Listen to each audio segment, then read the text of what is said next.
Your heart is pounding. You have rehearsed this conversation in the shower 3 times. You need to talk to your manager about that promotion that you were passed over, about that unrealistic deadlines, about the credit that someone else took for your work. But every time you get close, you just chicken out. If that sounds familiar, you're not alone. A LinkedIn survey found out that over 70% of the professionals avoid difficult conversations at work. And here's the thing, in IT especially, we are great at debugging code but terrible at debugging relationships. Today I am going to give you a step-by-step framework to have that tough conversation with your manager without burning bridges, without getting emotional, and without leaving the meeting feeling worse than when you walked into it.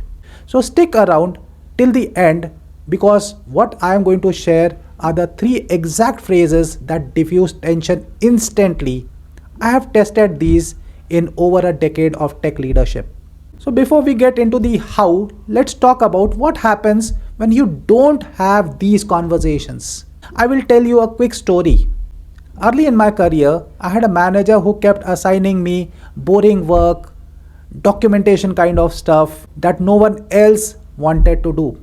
I was frustrated, I felt invisible, but I never said anything. I just quietly started interviewing elsewhere, and within a few months, I was gone. And here's the irony, my manager was shocked. He told my colleague I had no idea that he was unhappy. When you avoid tough conversations, 3 things happen.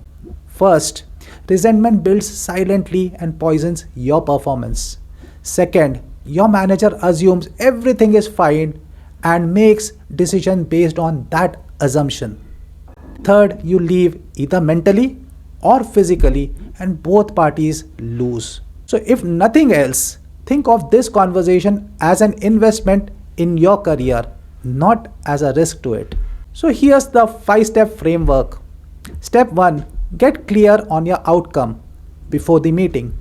Most difficult conversations go sideways because people walk in with emotions instead of a plan. Before you book that meeting, answer these 3 questions. 1. What is the specific issue? Not that I am unhappy, but I was told that I would be leading the Q3 migration project and it was reassigned without explanation. 2. What's my ideal outcome? Maybe it's getting the project back. Maybe it's just getting clarity on why that decision was made. Know what a win looks like. And 3. What's my walk away? If this conversation goes nowhere, what's your plan B? Having this in your back pocket reduces anxiety drastically. Step number 2. Set the stage. It's the opening of the meeting. Don't ambush your manager. Don't bring it up at the end of a sprint review. Schedule a dedicated one-to-one call and set a soft agenda. So here's a message that you can literally copy paste. Hi, manager. I would love to chat about my current projects and growth path. Could you grab 30 minutes this week? Nothing urgent, just want to realign on a few of the things. This does 2 things. It signals that you want a constructive conversation and it gives your manager time to mentally prepare too. Step 3. Using the SBI model for delivering the message. This is the core of the framework. SBI stands for Situation, Behavior and Impact.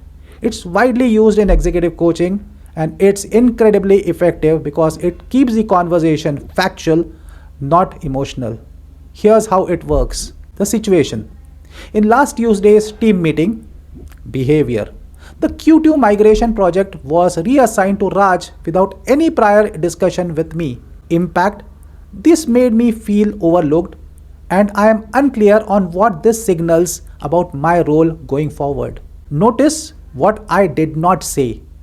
You don't value me. This is unfair. You always do this. Those trigger defensiveness. SBI keeps it professional. Step 4. Listen and explore. That's the middle of the meeting. Here's where most of the people mess up. They deliver their message and they keep on talking. They over-explain, they justify, they fill the silence. Don't ever do that. After you have shared your SBI statement, stop. Let them respond.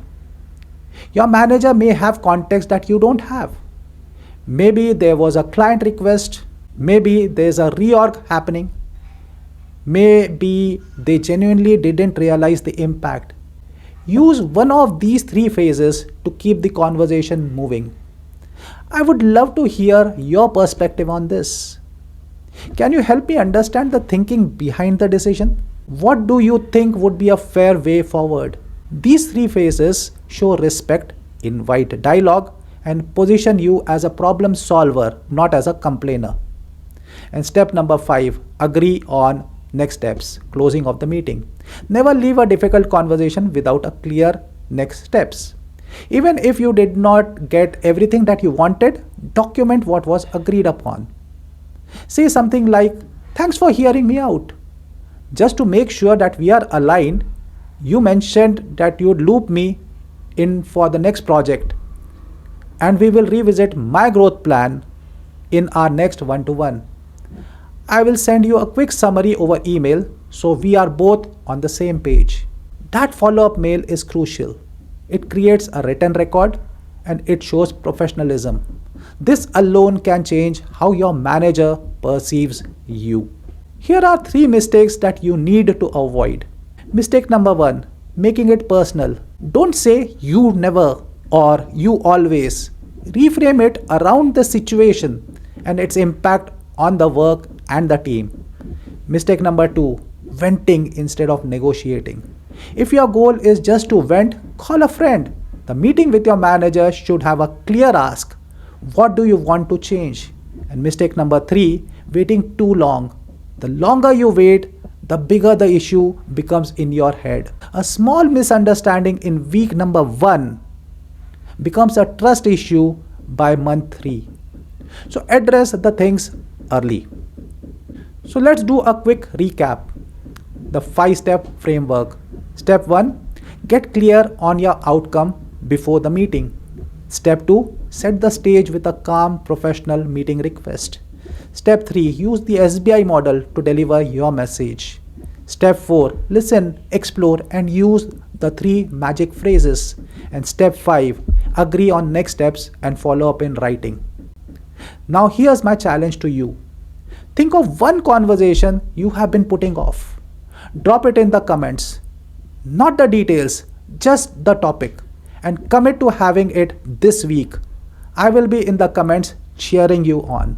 If this video has helped you, smash that subscribe button, because every week I share practical leadership and career growth strategies specifically for mid-career professionals who want to lead, not just code. I will see you in the next one. Bye for now.